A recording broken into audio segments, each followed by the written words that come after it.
갑자기 시댁은 유산 정리를 서둘렀고 그녀의 것을 모두 뺏어갔죠. 아직 조문객의 향이 채 가시지 않은 장례식 다음 날 결국 그녀는 무덤을 파헤치고 말았어요. 그녀가 파헤친 건 단순한 흙이 아니라 반드시 찾아야만 하는 것이 있었죠. 구독 버튼을 눌러주시면 매주 감동적인 실제 사연을 들려드립니다. 오늘의 사연 시작합니다. 그날 새벽 비는 조용히 땅을 적시고 있었어요. 유난히도 축축한 공기 속에서 서명주는 검은 외투 하나 걸친 채 공원 묘지를 올려다보고 있었죠.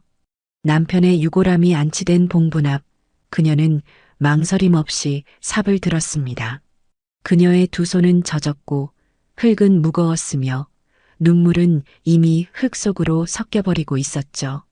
누가 봐도 미친 짓이었어요. 남편 장례식이 끝난 지 하루, 아직 조문객의 향이 채 가시지 않은 날, 며느리란 여자가 무덤을 파헤친다니 동네 사람들이 알면 무슨 말을 할까요? 하지만 명주는 더는 참을 수 없었어요. 당신이 마지막까지 날 믿었다면 이럴 수는 없었잖아. 대체 왜 아무 말도 안 한 거야? 그녀가 이렇게까지 한 데는 이유가 있었답니다. 바로 전날 장례식장 한켠에 쓸쓸히 앉아있던 노인이 건넨 작은 상자 때문이었죠. 노인은 이름도 밝히지 않았고 상자를 건네며 딱 한마디만 남겼어요. 그 사람의 진심은 여기 묻혀 있습니다.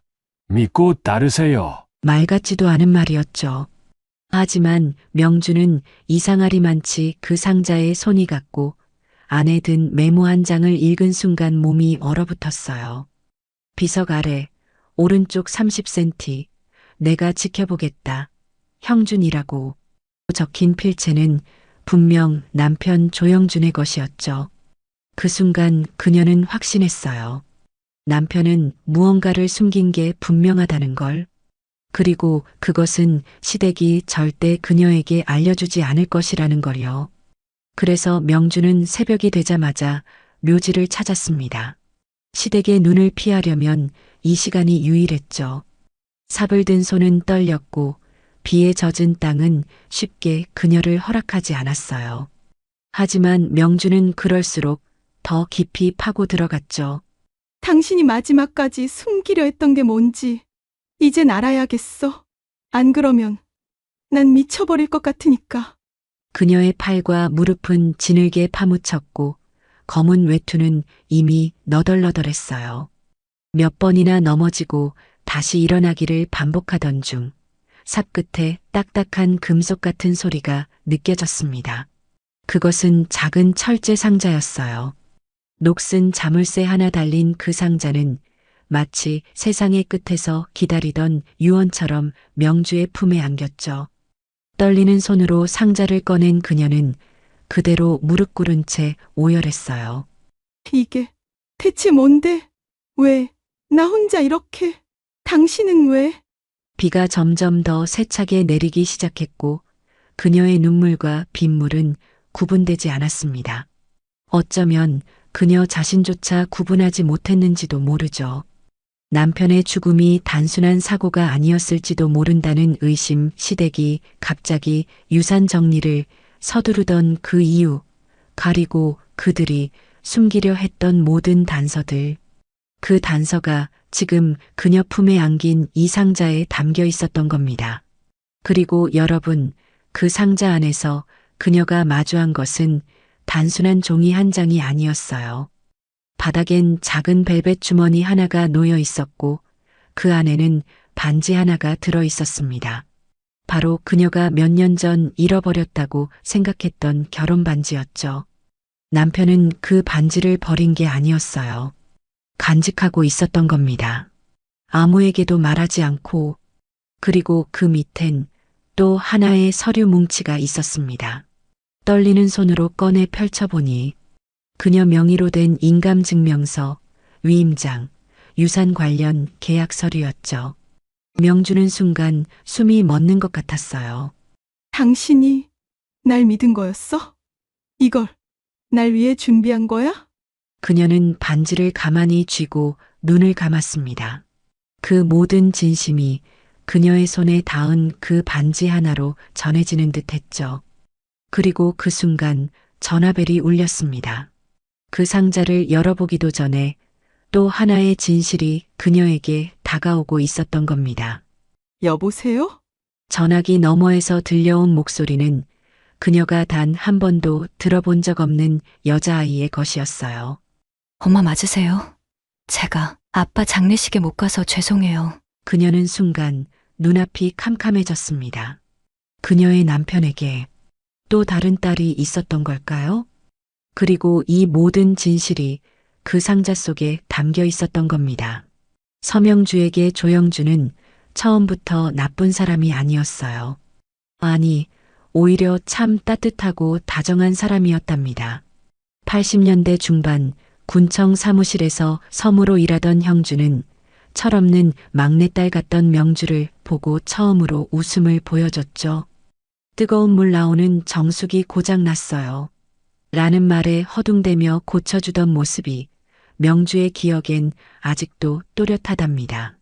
두 사람은 보란 듯이 연애를 했고 어려운 집안 형편에도 결혼을 밀어붙였어요. 시어머니는 반대했지만 형주는 끝까지 명주의 손을 놓지 않았죠. 내가 책임질게라는 말 한마디에 명주는 세상을 다 가진 것 같았답니다. 그 사람은요. 늘 먼저 말 걸어주고 제가 울면 같이 울 줄 아는 그런 남자였어요.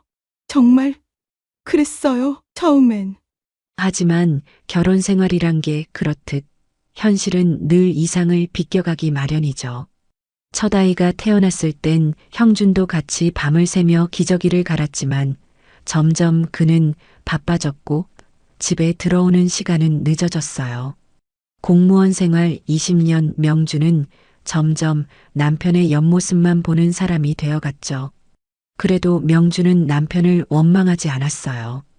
월급날이면 작은 화분을 사다 주던 그 마음, 생일날엔 몰래 사놓은 케이크, 그렇게 자잘한 것들로 명주는 다시 사랑받고 있다고 믿으려 애썼죠. 하지만 이상한 건 남편의 핸드폰에 잠겨 있는 비밀번호였어요. 퇴직 3년 전부터 형주는 유난히 핸드폰을 숨겼고 통화 내역을 지우기 시작했죠. 밤늦게 전화가 올 때면 부서 일이라며 부엌으로 나가곤 했습니다. 결정적인 건 형준이 퇴직금을 받은 날이었어요. 집으로 가져온 적도 없고 계좌에 입금된 금액도 엉뚱했죠. 그날 밤 형준은 평소와 달리 말을 아꼈고 명주가 물어보면 화를 냈답니다. 그때 명주는 처음으로 이 사람이 무언가를 숨기고 있구나라고 느꼈던 거예요. 그래도 묻지 않았어요. 사랑하니까, 믿고 싶었으니까. 하지만 지금 생각해보면 그때 묻지 않았던 게 그녀 삶의 가장 큰 실수였는지도 모르죠. 그러던 어느 날 형주는 어이없이 쓰러졌어요.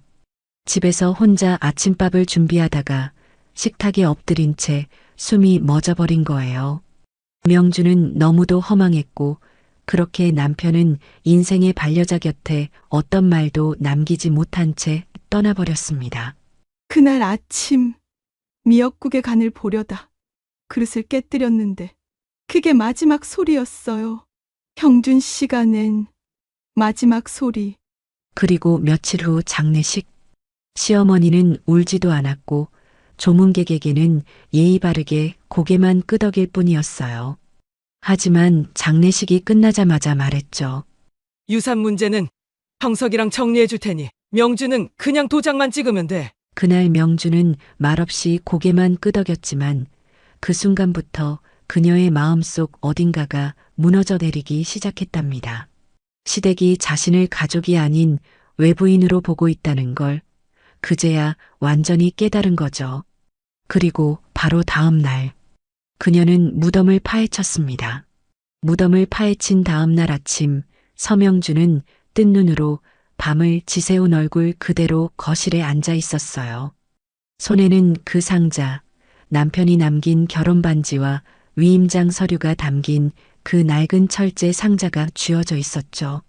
그녀는 아직도 그 안에 담긴 의미를 다 이해하지 못했지만 한 가지는 확실했어요. 남편은 무언가를 숨기고 있었고 시댁은 그것을 절대 그녀에게 말해주지 않을 거라는 것. 당신이 나한테 남긴 게 이 반지 하나일 리는 없잖아. 그런 그녀에게 전화를 건 사람은 다름 아닌 시동생 조영석이었죠.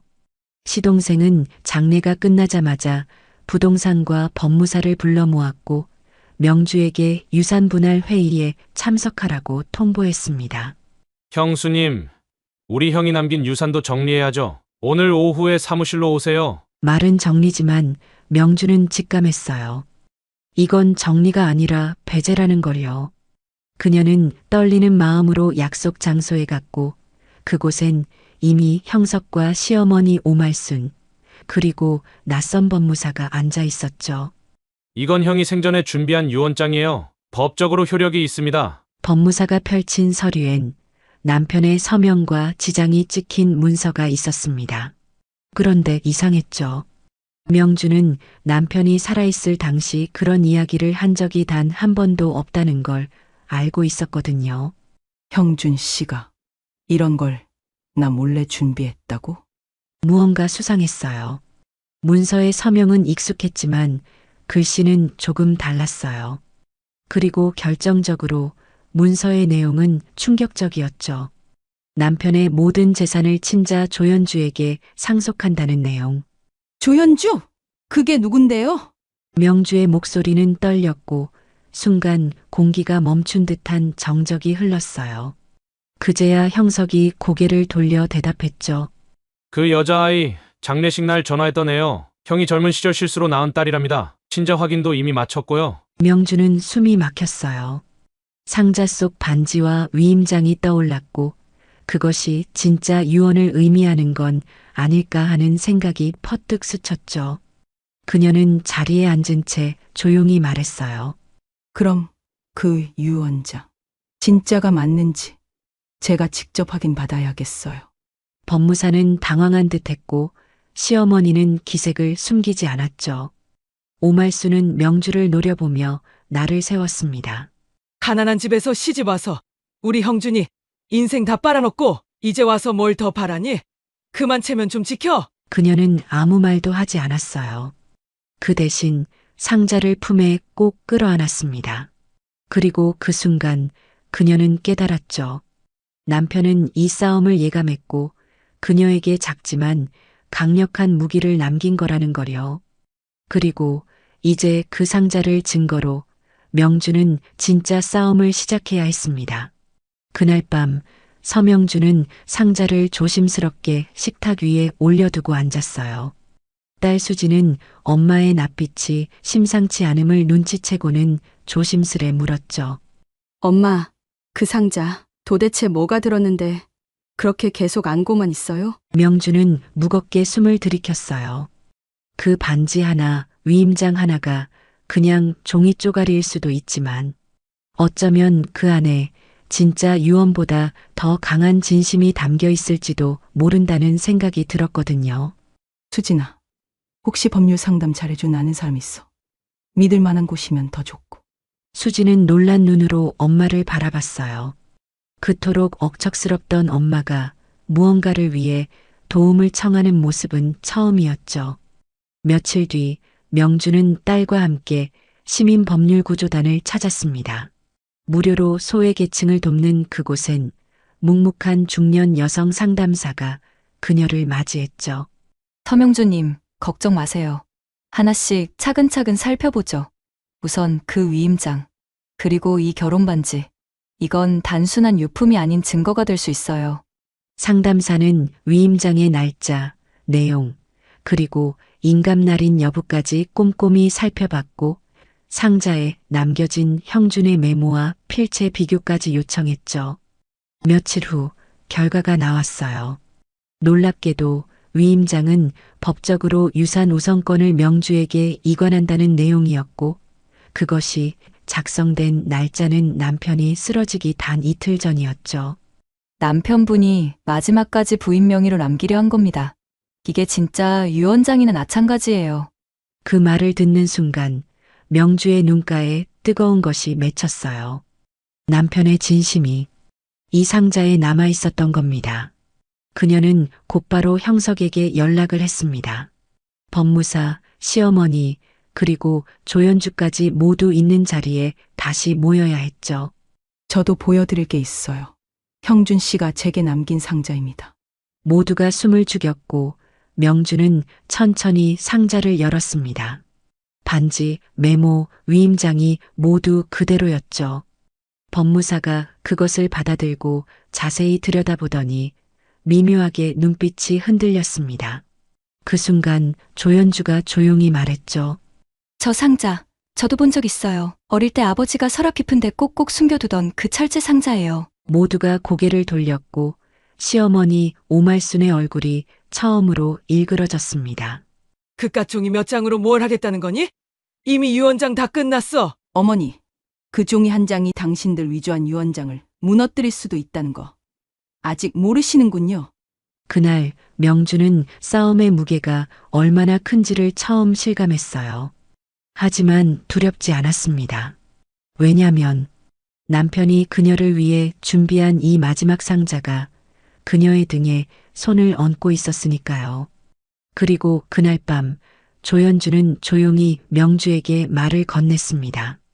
혹시 아버지께서 저한테도 편지를 남기셨는지 알고 계세요? 명주는 숨을 멈췄습니다. 아직 이 이야기의 끝은 보이지 않았습니다. 며칠의 정적이 흘렀습니다. 명주는 더 이상 연락을 받지 않았고 시댁 역시 조용했습니다. 마치 태풍이 잠시 지나간 듯한 고요함. 하지만 명주는 알고 있었어요. 이건 고요함이 아니라 또 다른 파도를 준비하는 시간이라는 걸. 그러던 어느 날 집으로 도착한 등기 봉투 하나. 보낸 사람은 조영석이었고 발신처는 변호사 사무실이었죠.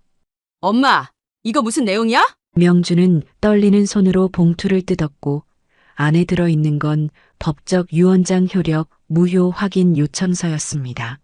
시동생 측은 명주의 위임장을 강압에 의한 서명이라고 주장하며 법적으로 반박을 시작한 것이었죠. 결국 이렇게 나오겠다는 거구나. 명주는 바로 시민법률구조단을 다시 찾았습니다. 상담사는 이미 이런 상황을 예감하고 있었는지 차분한 눈빛으로 명주를 바라봤죠. 그들은 지금 전공법 대신 심리전으로 나오는 겁니다. 겁주려는 거죠. 하지만 이건 명백한 위협이에요. 반격할 수 있어요. 명주는 고개를 끄덕였어요. 그녀는 다시 싸움을 준비해야 했습니다. 하지만 그날 밤 또 다른 일이 일어났습니다. 낮은 초인종 소리. 현관 앞엔 조연주가 서 있었어요. 그녀는 왠지 초췌한 얼굴로 손에 작은 봉투 하나를 들고 있었죠. 이거 어제 누가 제 자취방 문틈에 넣고 갔더라고요. 엄마께 보여드리고 싶었어요. 명주는 봉투를 받아들었고 안엔 익명의 편지 한 장과 사진 몇 장이 들어 있었습니다. 편지에는 짧게 쓰여 있었어요. 그녀가 가진 건 위조된 서류다. 조심하라. X. 그리고 사진에는 명주가 무덤에서 상자를 꺼내는 모습이 몰래 찍혀 있었죠. 명주는 손이 얼어붙는 듯 했어요. 누군가 그녀를 지켜보고 있었던 겁니다. 그 순간 명주의 머릿속엔 수많은 생각이 교차했어요. 시댁 쪽 사람? 아니면 다른 누군가? 상자에 남긴 남편의 마지막 퍼즐 조각을 노리는 또 다른 인물? 이제 진짜 시작이구나. 나 혼자만의 싸움이 아니야. 그녀는 더는 물러설 수 없었습니다. 이제는 법정이든 사람들의 입장이든 진실이든 그 어떤 곳에서라도 싸워야만 했어요. 그리고 조연주를 향해 조용히 말했죠. 현주야, 혹시 아버지가 너한테 남긴 마지막 말 아직 찾지 못한 게 있을지도 몰라. 그걸 같이 찾아보자. 그녀들 앞에 놓인 길은 이제 단 하나. 남편이 남긴 진짜 유언의 전모를 밝혀내는 것. 그리고 그 진실을 감추려는 세력과의 본격적인 전쟁이었습니다. 그날 이후 명주와 조연주는 함께 움직이기 시작했어요. 두 사람은 핏줄보다 더 복잡한 관계 속에서 묘한 연대를 느끼고 있었죠. 적어도 지금 이 순간만큼은 같은 진실을 찾고자 하는 사람 대 사람이었어요. 조연주는 조심스레 자신의 어린 시절 기억을 꺼내기 시작했어요. 형준이 간간히 찾아와 용돈을 주고 생일에는 케이크를 사오던 남자. 하지만 절대 아빠라고 부르지 말라고 했던 사람. 그 사람은 제게 늘 말했어요. 넌 똑똑하니까 엄마 닮지 말고 공부 열심히 해. 근데 이름도 주소도 아무것도 제대로 알려준 적 없었어요. 언제나 그림자처럼 왔다가 사라졌죠. 그녀는 어릴 적 형준과 함께 들렀던 어느 낡은 서점 이야기를 꺼냈어요. 그곳에서 종종 노란 봉투에 무언가를 담아 조용히 건넸던 아버지. 그 서점 아직 있을까요? 혹시 그 안에 뭔가 남겨두셨을지도 몰라요. 아버지가 마지막으로 뭔가 남길 수 있는 곳이라면 전 거기라고 생각해요. 그 말에 명주는 고개를 끄덕였어요. 그리고 다음 날 두 사람은 오래된 주소를 수소문해 서울 변두리의 한 골목 끝에서 그 서점을 찾았습니다. 간판은 낡아 떨어졌고 문은 삐걱거렸지만 여전히 열려 있었죠. 서점 주인은 눈이 침침한 노인이었고 조연주를 보자 놀란 듯한 눈빛으로 그녀를 바라봤습니다. 너 혹시 형준이 딸이니? 형준이랑 똑 닮았네. 형준이는 늘 너 얘기만 했어. 이거 맡겨두고 간 게 있긴 한데 이제야 찾으러 왔구나. 노인은 조심스럽게 서가 깊숙한 곳에서 낡은 노란 봉투 하나를 꺼냈어요. 봉투엔 단 3글자가 적혀 있었습니다. 현주에게. 조연주는 손을 떨며 봉투를 열었어요. 안엔 오래된 수첩 한 권과 손글씨로 가득 찬 편지 한 장이 들어 있었죠. 편지에는 형준이 평생 감춰온 이야기들이 담겨 있었어요. 왜 자신이 혼외로 딸을 낳게 되었는지, 명주에게 말하지 못했던 이유, 그리고 두 가정을 지키기 위해 어떤 선택을 했는지. 현주야, 아빠는 나쁜 사람이야. 너한텐 아빠 노릇도 제대로 못했고, 명주한텐 진실을 숨기며 살았어. 하지만 너희 둘 다 내 가족이고 내가 살아온 인생 중 유일하게 지키고 싶었던 이유야. 이 편지를 읽는다면 너희 둘이 서로 미워하지 않길 바란다. 그리고 명주에게도 전해줘. 미안했다고. 정말 미안했다고. 조연주는 편지를 덮은 채 조용히 울었어요. 그리고 명주의 손을 조용히 잡았죠. 아빠는 엄마를 정말 사랑했던 거 맞아요. 저 이제 혼자 안 싸우고 엄마랑 같이 싸울게요. 그날 두 여자는 완전히 같은 방향을 바라보게 되었어요. 한 사람의 죽음이 남긴 깊은 그늘 속에서 이제야 하나가 되기 시작한 거죠. 조연주가 건넨 편지 이후 명주는 밤잠을 이루지 못했어요. 남편 형준이 진심으로 자신을 사랑했고 동시에 죄책감 속에 살아갔다는 걸 이제서야 이해하게 된 거죠. 그 편지는 조연주와의 벽을 허물게 했고 두 사람은 이제 하나의 진실을 향해 함께 걷고 있었어요. 하지만 여전히 풀리지 않은 퍼즐이 있었어요. 유언장 위조, 위협 편지, 무덤 감시. 그 모든 것의 배우가 누구인지 아직 밝혀지지 않았던 겁니다. 그러던 중 조연주가 불쑥 물었어요. 근데 할머니는요? 아버지랑 그렇게 가까웠다면 아버지 성격에 뭔가 남기지 않았을까요? 명주는 순간 멈칫했어요. 시어머니 오말순. 평생 자신을 외면했고 남편 죽자마자 재산 분할을 서두른 사람. 하지만 명주도 모르게 형주는 어머니에게도 무언가 남겼을지도 모른다는 생각이 스쳤죠. 며칠 후 명주는 조심스럽게 시댁을 찾았습니다. 오말수는 불편한 기색을 숨기지 않았지만 의외로 거절하지도 않았어요. 또 무슨 수작이야? 이번엔 유품이라도 가져가겠다는 거냐? 어머님, 형준 씨바 한 번만 볼 수 있을까요? 그냥 마지막 인사를 하고 싶어서요. 말은 그렇게 했지만 명주의 눈은 이미 목표를 향해 있었죠. 형준의 방, 그 한쪽 구석 장롱 아래 숨겨진 서랍. 예전 형준이 내 비밀 창고라며 농담처럼 말했던 그 서랍이 떠올랐던 겁니다. 방은 먼지가 쌓여 있었지만 물건 하나하나에 형준의 기운이 남아 있었어요. 그녀는 무릎을 꿇고 서랍을 열었고 그 안에서 오래된 녹음기 하나와 붉은 봉투 하나를 발견했죠. 봉투엔 형준의 필체로 이렇게 적혀 있었어요.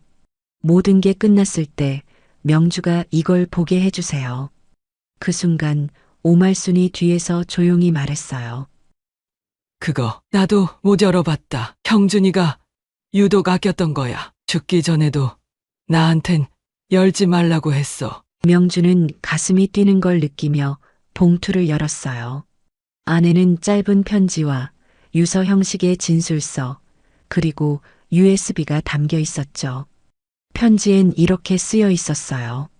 명주야, 내가 떠나고 나면 모든 게 무너질 거야. 하지만 넌 버티겠지. 너가 그런 사람이란 걸 나는 알아. 이건 너가 싸워야 할 무기야. 필요할 땐 이걸 써. 그리고 나를 용서해줘. USB엔 뭔가 중요한 파일이 담겨 있을 거란 예감이 들었어요.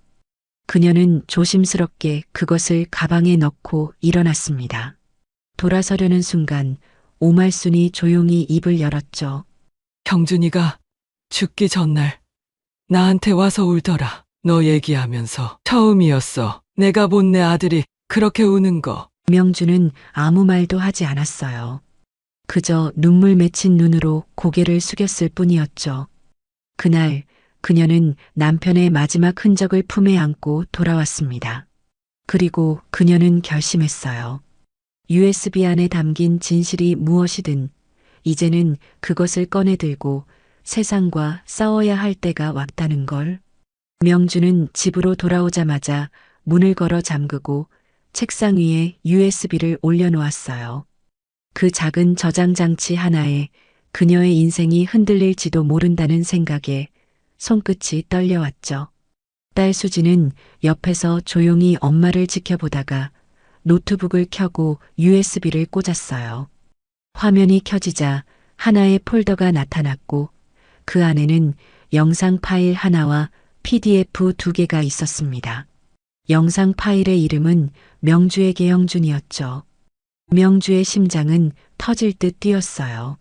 수진이 재생 버튼을 누르자 화면 속에 낡은 셔츠를 입은 형준이 나타났습니다. 영상 속 그의 얼굴은 지쳐 있었지만 눈빛만큼은 선명했어요. 명주야, 이 영상을 보고 있다면 난 이제 세상에 없겠지. 미안하다. 정말 미안해. 그동안 나란 인간을 믿고 살아줘서 고마워. 명주는 손으로 입을 막았어요. 형준의 목소리, 표정, 숨소리 하나하나가 가슴을 찔러왔습니다. 내가 남긴 재산 중 일부는 사실 내 명의가 아니야. 오영석.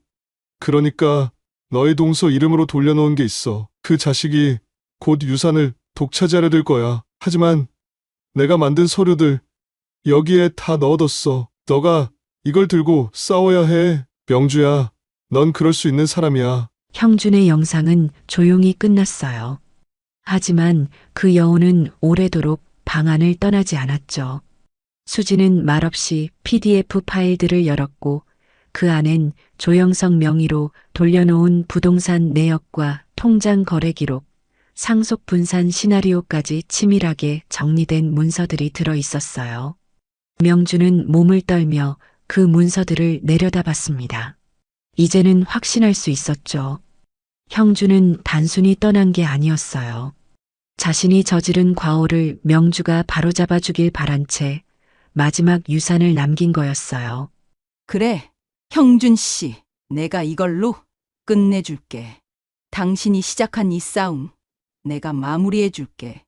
그날 밤 명주는 시민법률구조단을 다시 찾아갔고 모든 자료를 건넸어요.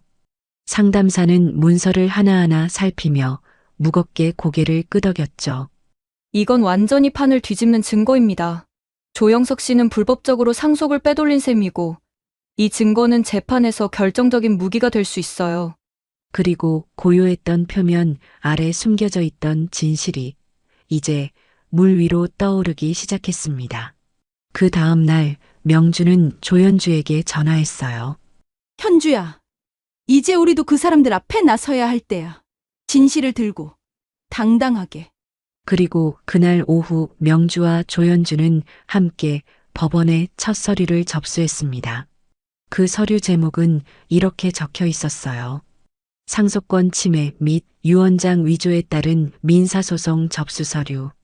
그들의 싸움은 이제 공식적으로 시작된 것이었죠. 명주가 법원에 서류를 접수한 지 일주일 뒤 첫 재판일이 정해졌어요. 마치 긴 잠에서 깨어난 듯 시댁은 다시 움직이기 시작했고 조영석은 언론 플레이까지 동원했죠. 지역 소규모 언론에 익명의 제보가 흘러나왔고 명주의 이름과 얼굴은 익명 기사 속 유산 욕심 많은 며느리로 소비되고 있었습니다. 명주는 놀라지 않았어요. 아니, 이미 예감하고 있었죠. 하지만 조연주는 달랐습니다. 그녀는 기사 하나를 펼쳐들고 분노에 찬 눈빛으로 명주를 바라봤어요. 어떻게 이런 걸 누가 시켰을까요? 아버지를 욕구이면서까지. 명주는 담담하게 머리를 저었어요. 그리고 조용히 말했죠. 그럴수록 우리에겐 더 큰 진실이 필요해. 팩트만이 이기는 싸움이야. 감정으론 못 이겨. 법정은 조용하고 차가웠습니다. 첫 공판일 명주는 단정한 정장 차림으로 조연주와 함께 출석했고 시민법률구조단 측 변호사가 함께 했어요. 반대편에는 조영석, 그의 개인 변호사, 시어머니 오말순까지 나란히 앉아 있었죠. 재판부는 양측의 소명 자료를 검토한 후 영상 증거를 법정 스크린에 재생하도록 허가했습니다. 순간 법정 전체가 숨을 죽였죠. 형준의 영상이 재생되자 조영석의 얼굴이 일그러졌고 오말수는 고개를 숙였습니다. 명주야, 내가 떠나면 형석이가 너 목까지 챙기려 들 거야. 조심해. 내가 남긴 서류들 너가 지켜야 해. 영상이 끝나자 변호사는 조영석 명의로 조작된 부동산 매매 내역, 위장거래 기록, 통장 사본을 제출했고 판사는 표정 하나 없이 고개를 끄덕였죠. 반면 조영석 측은 위임장 작성 당시 명주가 남편에게 강요나 심리적 압박을 했다는 주장에 집중했어요. 그러나 그 주장을 뒷받침할 증거는 부족했습니다. 피고 측은 유언장과 위임장 사이의 상충 관계를 입증할 객관적 증거가 필요합니다. 허위 사실, 유포와 명예훼손건에 대해서도 검토하겠습니다. 첫 재판은 명주 측에 유리하게 흘러갔어요. 하지만 그날 저녁 명주의 집 앞에 이상한 낌새가 느껴졌습니다. 누군가 그녀의 집을 맴돌고 있었고 문틈엔 한 장의 종이가 끼워져 있었어요. 그 종이에는 이렇게 쓰여 있었죠. 그만하라. 과거를 파헤치면 내 과거도 드러날 것이다. 명주는 종이를 들고 가만히 서 있었습니다. 몸은 떨렸지만 마음은 오히려 더 단단해졌어요. 그녀는 다시 한번 결심했죠. 숨기고 싶은 과거라 해도 진실을 묻고 살 순 없어. 이건 끝까지 가야 할 일이야. 그리고 그날 밤 그녀는 남편 형준의 낡은 일기장을 꺼내 펼쳤습니다. 그 안에 그녀도 모르게 감춰져 있던 과거의 조각이 이제 막 깨어나기 시작한 것이었습니다.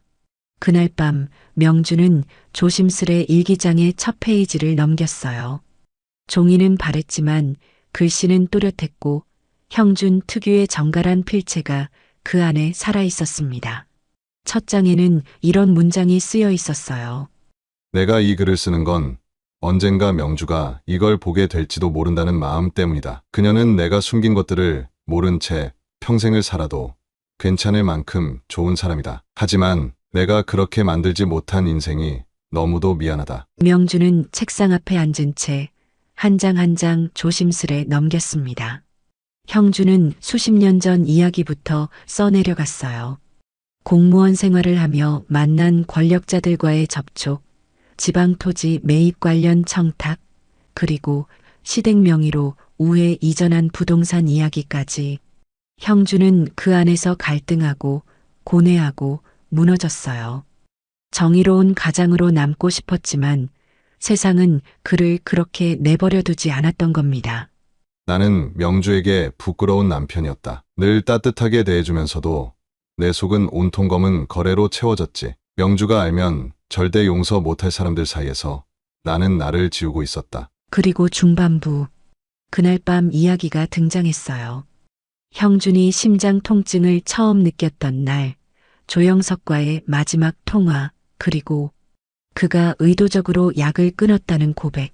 수진이 대학 들어가는 걸 보고 나면 이 일기장을 남기고 나는 떠날 준비를 하려 했다. 병원엔 더 안 갈 생각이었다. 명주와 수진이 잘 살 수 있게 내가 할 수 있는 마지막 정리는 그렇게밖에 없었다. 명주는 그 부분에서 멍하니 페이지를 바라보다 조용히 눈을 감았어요. 남편은 그녀 몰래 모든 이별을 준비하고 있었던 겁니다. 죽음마저도 선택으로. 그리고 마지막 페이지. 명주야, 이게 너와 내가 함께한 인생의 마지막 기록이야. 너는 좋은 사람이고 나는 나쁜 사람이다. 하지만 마지막만큼은 너가 이겼으면 좋겠다. 그렇게 해야 내가 평생 저지른 잘못이 조금은 씻길 테니까. 그녀는 그날 단 한 줄도 읽지 않고 남편을 원망하지 않았던 과거의 자신을 떠올렸어요. 그리고 지금 그 일기장 위에 흘러내린 눈물이 한 줄씩 번져가는 걸 막지 않았습니다. 형준 씨, 당신이 날 그렇게까지 생각했다면 난 이 싸움을 절대 포기 안 해요. 나 당신 목까지 버텨볼게요. 그리고 그 다음 날 그녀는 그 일기장을 복사해서 변호사에게 넘겼습니다. 그것은 단순한 기록이 아니라 또 하나의 증거였어요. 형준이라는 사람의 진심과 고백이 담긴 살아있는 증언. 그리고 이 싸움은 이제 진실과 거짓 사이의 경계선을 넘어설 준비를 마쳤습니다. 형준의 일기장을 증거로 제출한 뒤 잠시 모든 것이 잠잠해졌어요. 하지만 명주는 알고 있었죠. 조영석은 그렇게 쉽게 무너질 사람이 아니라는 걸. 그리고 그녀의 예상은 정확히 맞아떨어졌습니다. 2차 재판을 앞둔 어느 날 변호사 사무실에서 날아온 서류 하나. 이번엔 조영석 측이 명주의 과거에 대해 정식 소명 요청을 했다는 통지였어요. 무려 30년 전 명주가 친정의 채무 보증을 섰다가 파산 직전까지 갔던 기록을 들춰낸 것이었죠. 그게 지금 무슨 상관인데요? 엄마가 그 빚 다 갚았고 아무 상관도 없잖아요. 하지만 명주는 말없이 고개를 숙였어요. 그녀에게는 그 일이 그녀 인생에서 가장 수치스러웠던 기억이었으니까요. 형준에게조차 완전히 말하지 못했던 과거. 그걸 지금 시댁이 세상에 까발리려 하고 있었던 겁니다. 다음 날 명주는 법률구조단 사무실에 앉아 있었어요. 얼굴은 창백했고 손끝은 얼음처럼 차가웠습니다. 상담사는 천천히 그녀에게 말을 건넸죠. 명주 씨, 상대는 지금 감정을 흔들고 있어요.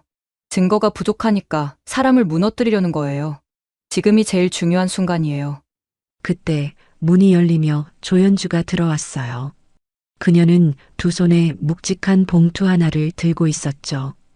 이거 아버지가 제게 따로 맡겨둔 계좌 내역이에요. 조영석 삼촌이 아버지 명의로 거래한 해외 송금 내역까지 정리돼 있어요. 저도 이제 이 싸움에 끝까지 같이 할게요. 명주는 말없이 그 봉투를 받아들었어요. 조연주의 손은 떨리고 있었고 눈빛엔 분노와 애정이 동시에 서려 있었죠. 그리고 마침내 재판일. 이번엔 분위기가 달랐습니다. 양측 모두 긴장했고 언론도 법정 주변을 맴돌고 있었어요. 기자들은 조연주를 향해 마이크를 들이밀었고 명주는 조용히 그녀 손을 잡아줬죠. 지금부터는 우리가 진짜 가족이 될 수 있을지도 몰라. 아버지 뜻대로. 법정 안 판사는 조영석 측의 명주의 과거 제출을 검토한 뒤 이렇게 말했습니다. 30년 전 사적 채무 기록은 본 사건과 직접적인 연관성이 없습니다. 피고 측은 소송의 본질에서 벗어난 인신공격성 주장을 중단하시기 바랍니다. 그 순간 명주의 등 뒤에서 조연주가 살짝 손을 맞잡았어요. 그리고 두 사람은 마주보며 고개를 끄덕였죠. 이제 이 싸움은 진짜 끝을 향해 가고 있었습니다. 2차 재판에서의 반전 이후 조영석은 한동안 모습을 드러내지 않았어요. 하지만 명주는 느낄 수 있었어요. 그가 마지막으로 무언가를 준비하고 있다는 걸. 마치 사냥감을 놓치기 직전 이빨을 드러내는 맹수처럼. 그리고 그날 밤 조연주에게 한 통의 전화가 걸려왔습니다. 발신자는 비공개 번호. 그녀는 잠시 망설이다가 전화를 받았고 전화기 너머에서는 예상치 못한 목소리가 흘러나왔죠. 너가 영주랑 같이 싸운다고 들었다. 너도 결국 그 여편 내 편에 선 거냐? 그 여편네가 아니라 제 아버지의 진짜 가족입니다. 그리고 당신이 뭘 숨기고 있는지도 곧 밝혀질 거예요. 전화를 끊은 뒤 조연주는 명주와 함께 다시 시댁을 찾았습니다. 오말수는 예전보다 훨씬 초췌해 보였고 거실 구석에 앉아 담배를 피우고 있었어요. 이 싸움 아직 끝난 거 아니에요. 하지만 어머님께 마지막으로 기회를 드릴게요. 스스로 밝히세요. 형준 씨가 왜 그런 선택을 했는지. 어머님이 가장 잘 아시잖아요. 잠시의 침묵. 그리고 오말순의 입에서 터져나온 첫 마디는 의외였습니다. 형석이 그놈이 형준이 약 바꿔치기 한 거 나 알고 있었어. 방 안이 얼어붙었어요. 명주는 숨을 삼켰고 조연주는 벽에 손을 짚은 채 그대로 굳었습니다. 나도 몰랐어. 처음엔 그냥 며느리 몰래 유산 좀 정리하자던 거였는데 그놈이 약까지 손댈 줄은 몰랐지. 그때 형준이 내 앞에서 울었어. 자긴 죽을지도 모른다고. 그게 마지막이었어. 조연주는 그대로 털썩 주저앉았고 명주는 손끝이 싸늘해지는 걸 느꼈어요. 진실은 이미 알고 있었지만 입 밖으로 들으니 또 다른 고통이 밀려왔던 거죠. 그날 밤 명주는 마지막으로 결정했어요.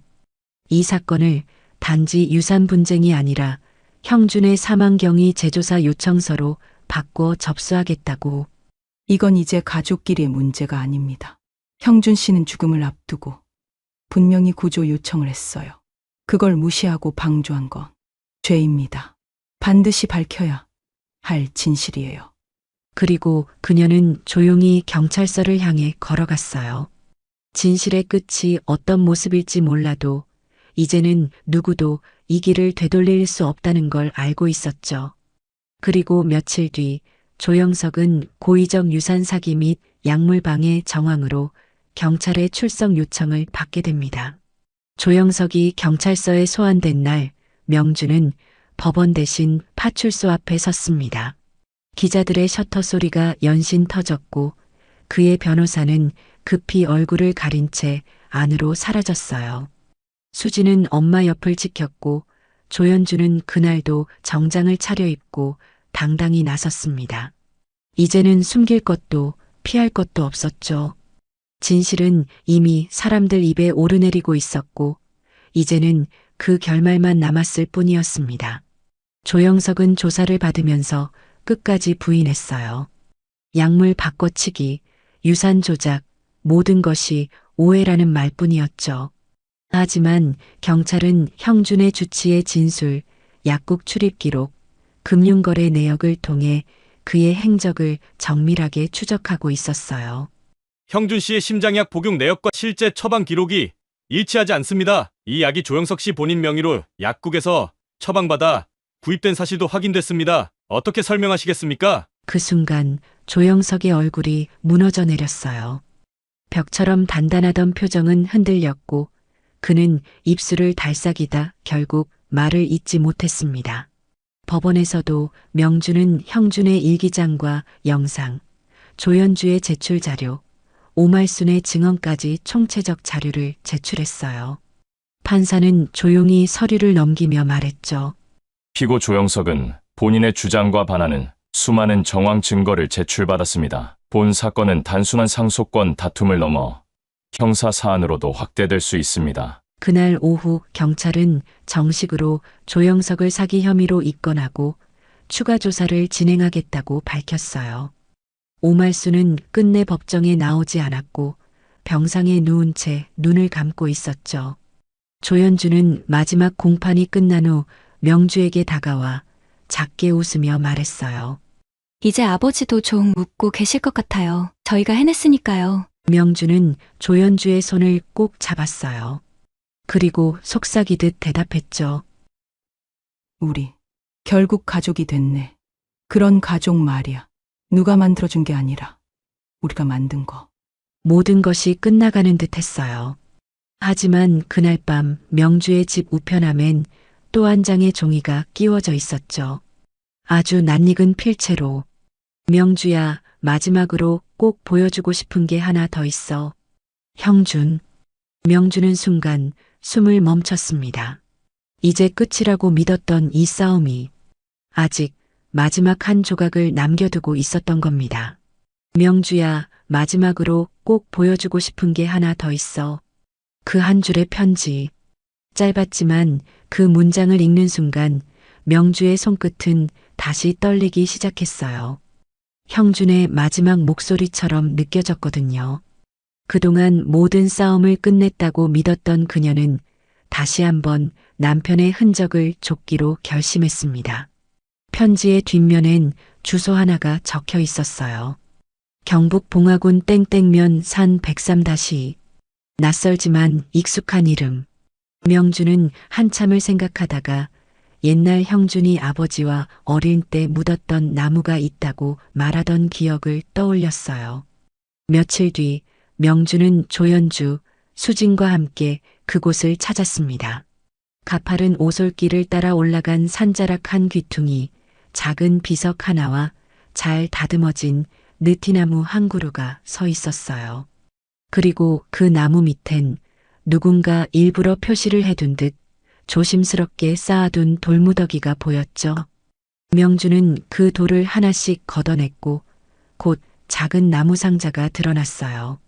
조심스레 열어보니 그 안엔 오래된 사진 한 장, 편지 뭉치, 그리고 얇은 노트 하나가 들어 있었습니다.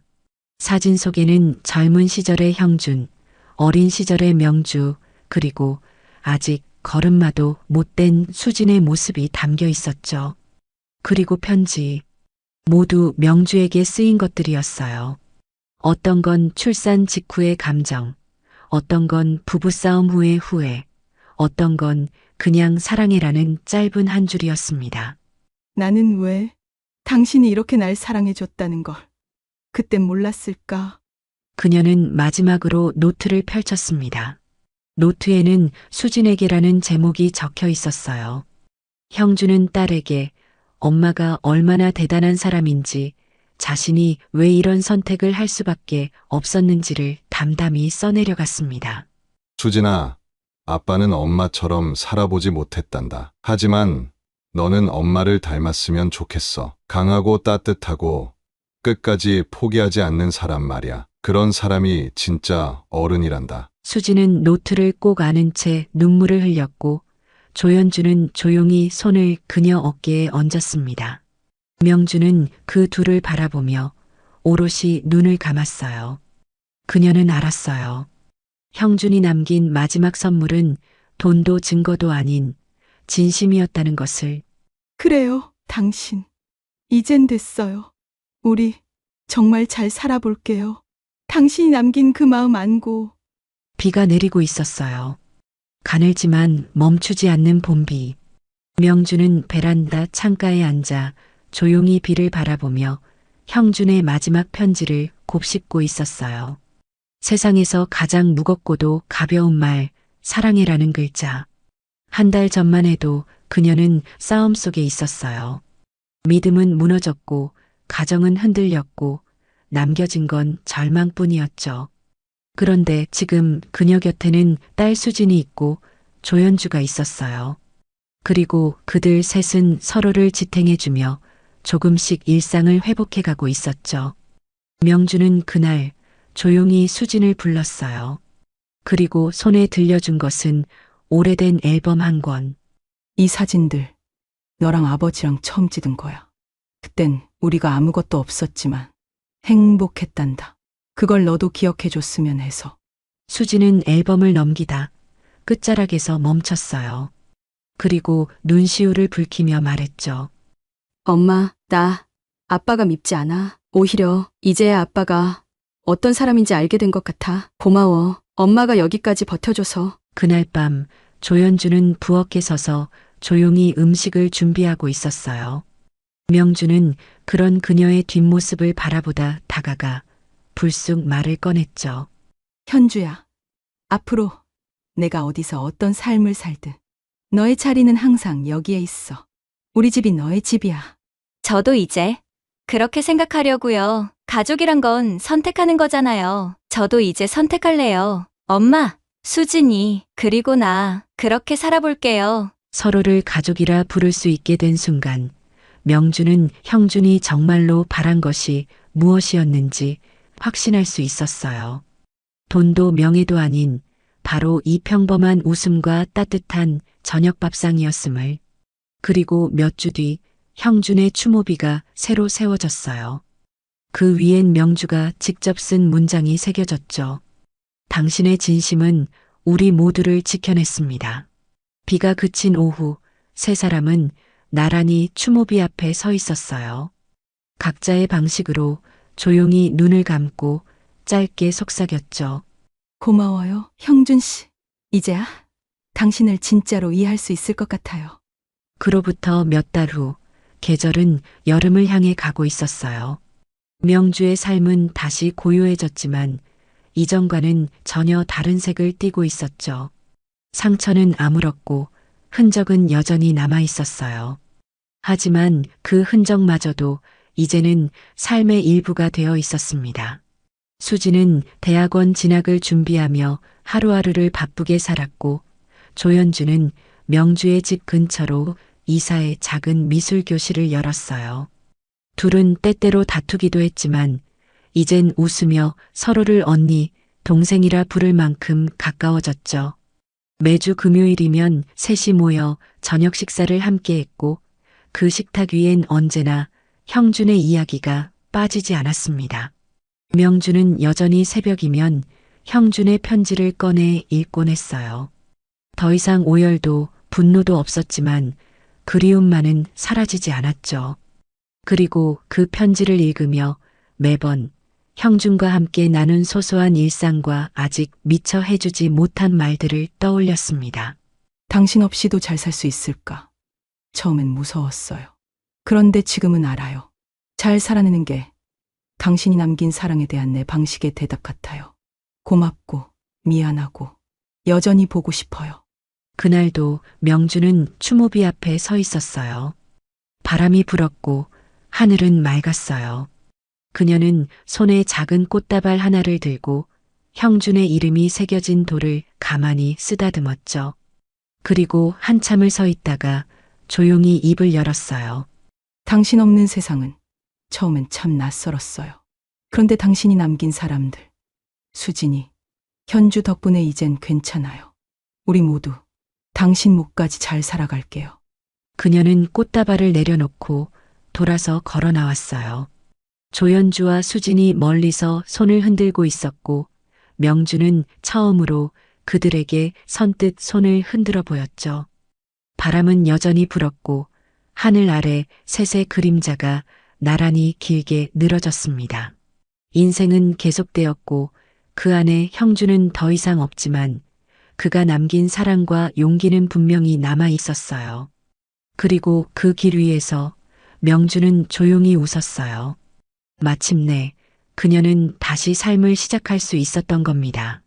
여러분도 언젠가 잊었다고 믿었던 누군가의 마음이 이렇게 한 통의 편지처럼 가슴을 두드린 적 있으셨나요?